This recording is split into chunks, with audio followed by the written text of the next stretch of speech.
A bit jet lag from an international flight that I just arrived from. The Mishnah begins in Masechet Baba Kama.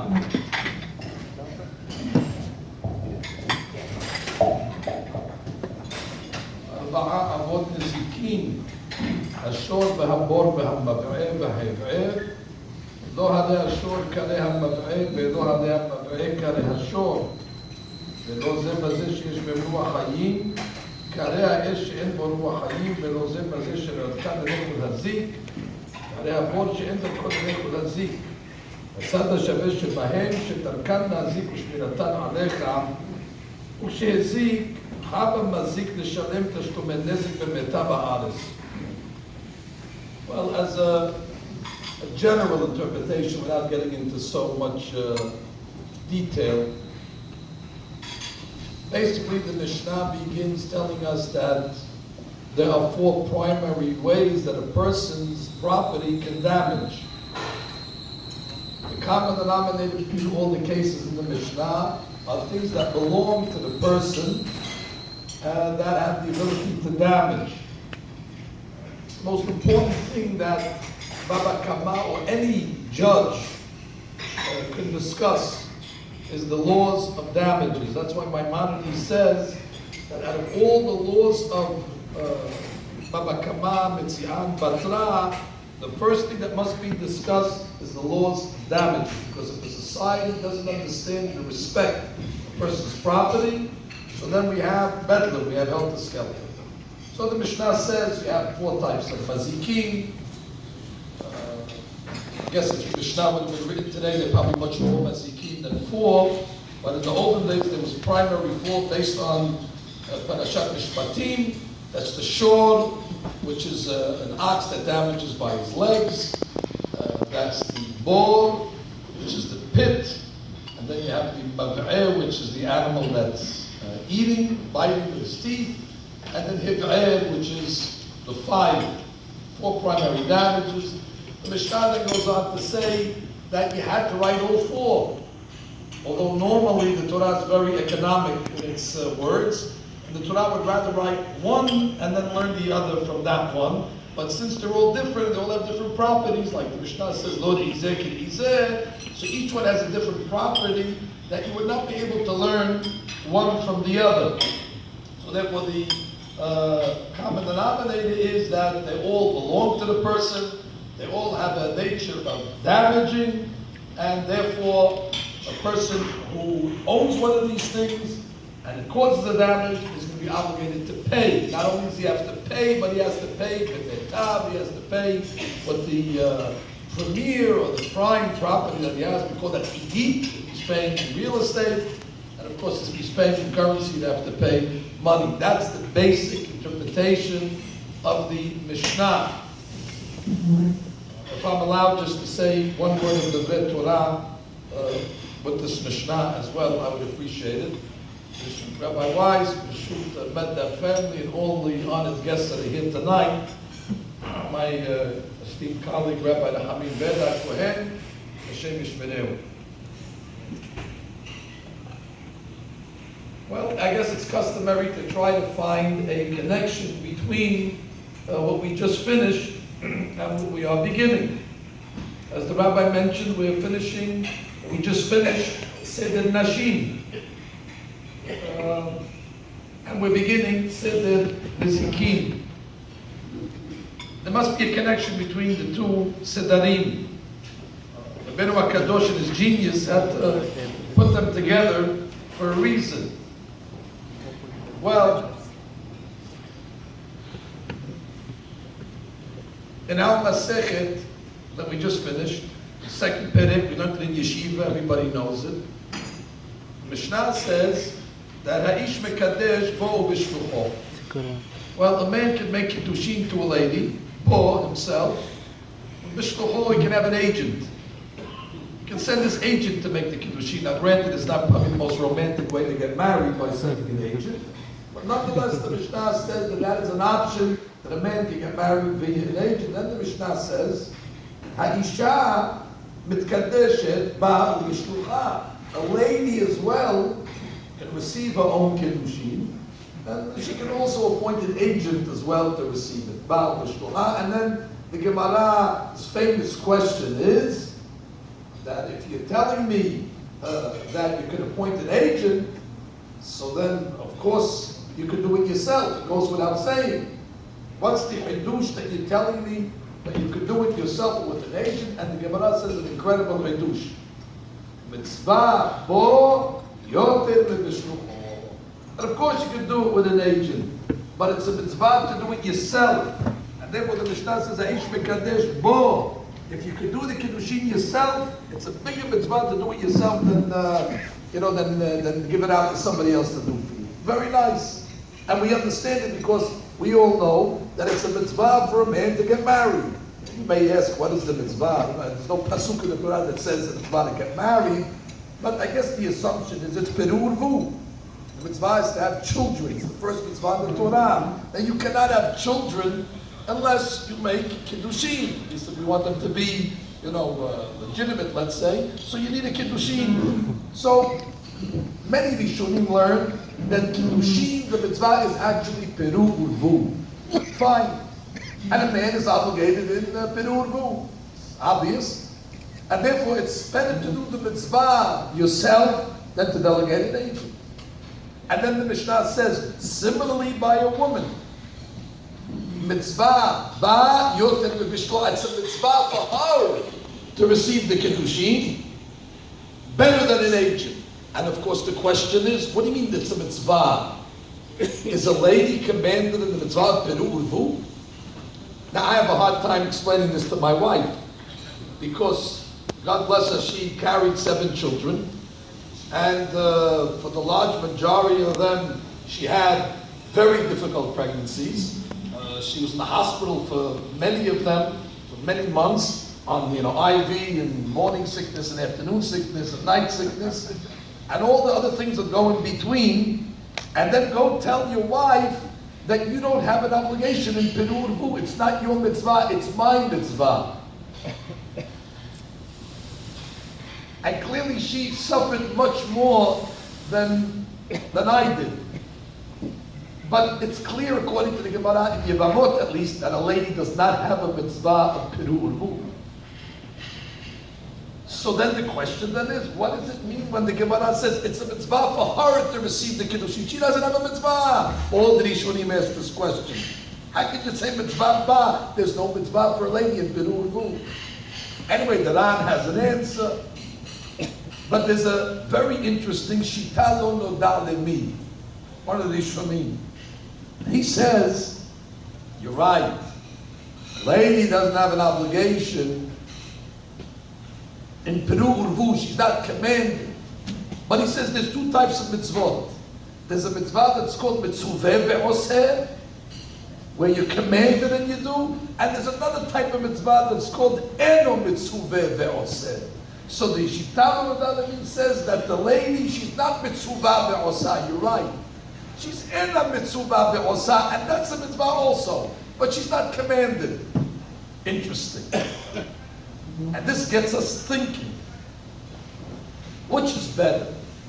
Is it better to be mitzvah ve'oseh or eno mitzvah ve'oseh? Well, I can argue both. If I had to represent mitzvah ve'oseh in court, I would say, well, mitzvah ve'oseh is very great because it's much harder when you're commanded to do something, because once you're commanded, there's automatic resistance not to do it. Don't tell me what to do. Nobody wants to be told what to do. I like to do things on my own volition. Once you tell me to do it, automatically there's a rebelliousness inside of me that's now not going to do it. We might call that the Yetzer Hara. And that's what Tosfot says. That Mitzvah ve'oseh has a great challenge, that the Yetzer Hara now tries to talk him out of it. So it's a great challenge to do something when you're told to do it. That's how I would argue Mitzvah ve'oseh. And if I was told to represent Eno Mitzvah ve'oseh, I have a good claim for that side also. I would say Eno Mitzvah ve'oseh, you're doing something in pure volunteerism. I mean, you didn't have to do this. You're doing something altruistically or idealistically, without any, any commandment or any tzivui. That's incredible. Why would you do something voluntarily, and especially in our society, if you're exempt? Why bother? So the Eno Mitzuveh Be'oseh has a great loftiness to it, in the sense that it's willing to do something that's not commanded. I can imagine that if my father tells me to get him a glass of water, I'm a Mitzuveh Be'oseh, of course I run to do it. But I have to give credit to the son that gives his father a glass of water even before he asks him. That's a high level of service as well. In any event, both have advantages. Good. Now, if you think of it, the genius of our Creator, Yishtabach Shemo Da'ar, God Almighty, that when it comes to having children, you need a man and a wife, that's obvious. And the man is the Mitzuveh Ve'oseh in this mitzvah, and the lady is the Ena Mitzuveh Ve'oseh. So you have two elements here, and they create a child. Now, I'm not a geneticist, but I have to figure that just like eye color is handed down in the genes, and hair color, and mannerisms, all that type of stuff, there must be some type of religious genome that comes into the child.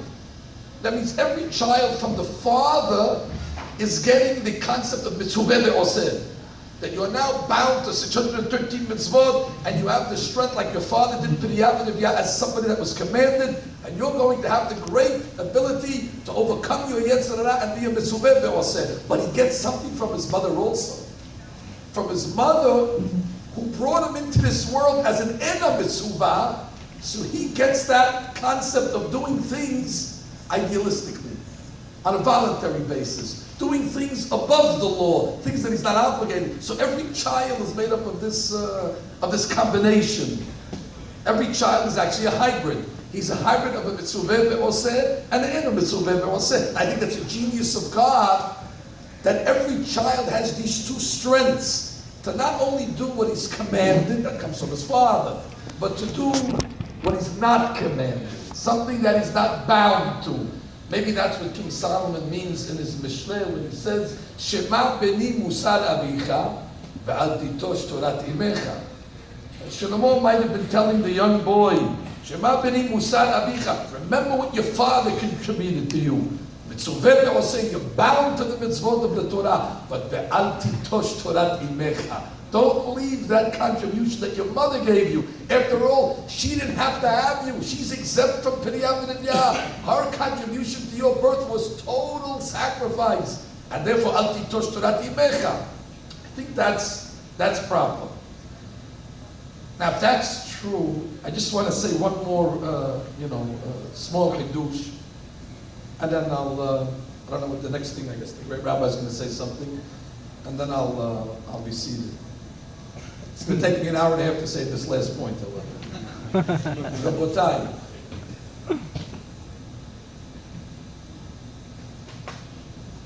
I think that this concept that the ladies are exempt from Piriyah V'Nidyah, I think it's very significant.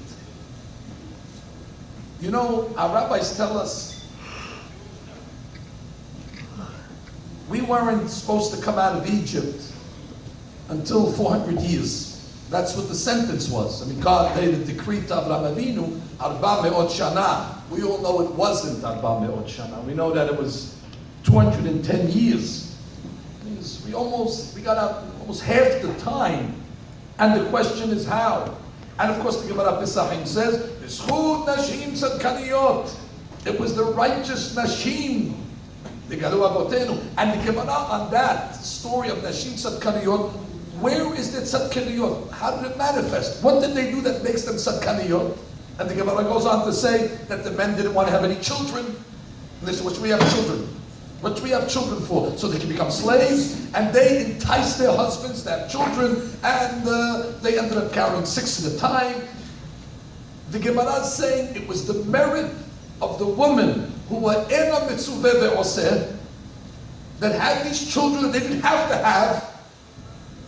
That's the tzadkaniyot that brought the Gemulah, and I know why.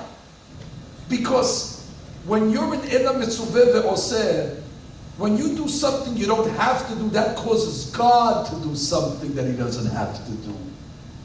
God said, I'm bound to 400 years. I'll wait till 400. But when God sees somebody on earth do something that they didn't have to do in Ena Mitzuveh Ve'oseh, so that activates God to do something also that He's not Mitzuveh Ve'oseh. And therefore that act of volunteerism of the ladies to have the children that they didn't have to have, I think that activated the Geulah.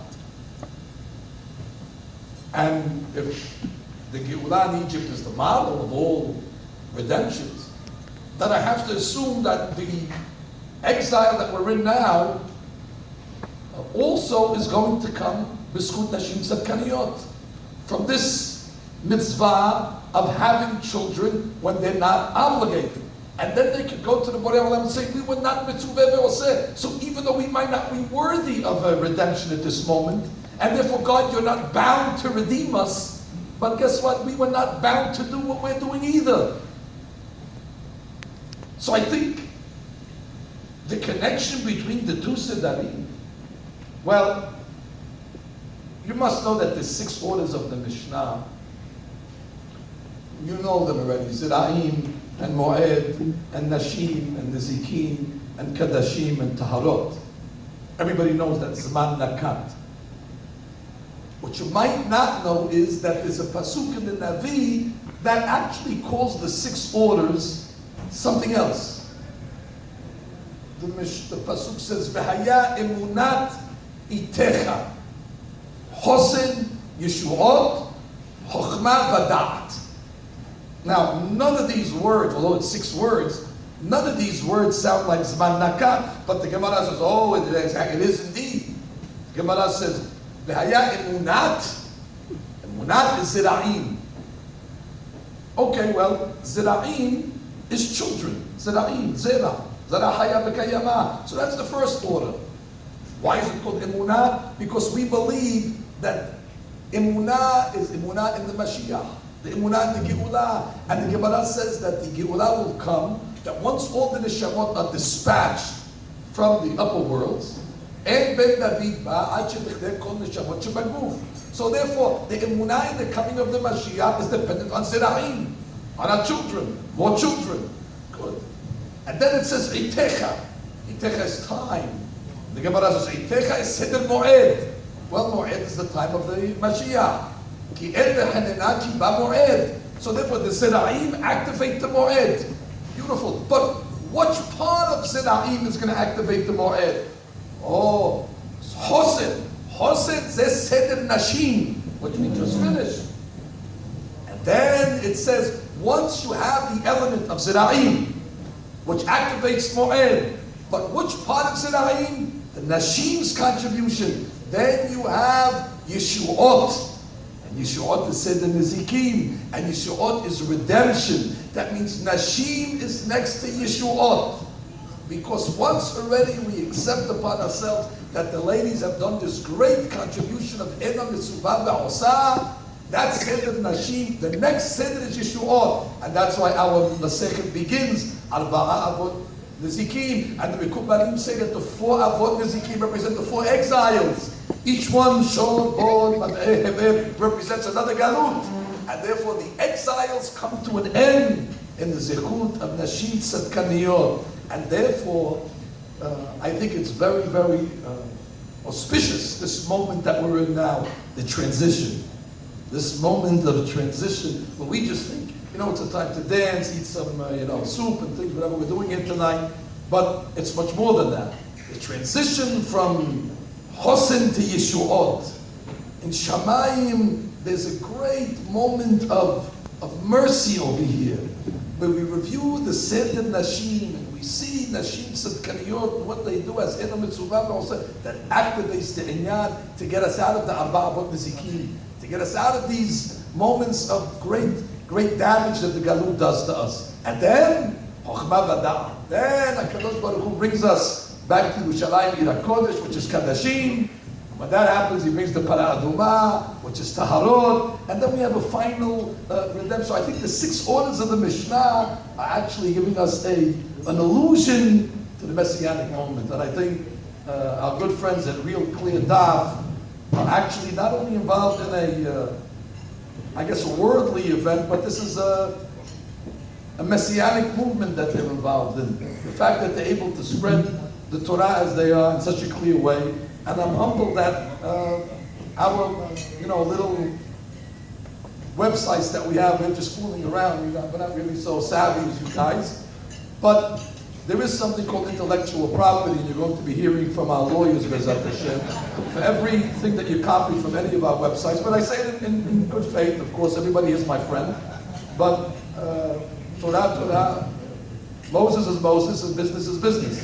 So, Be'ezat Hashem, but that's not really for public. And now we'll deal with that with Rafi and all the other guys. But nonetheless, they have my full support, and I pray that Be'ezat Hashem, that what I said should be true. That the Zchut Nashim Tzadkaniyot, the Nashim that we just finished said, the Nashim, Be'ezat Hashem, it should bring Chosen, Yeshuot, it should bring a redemption. Amen.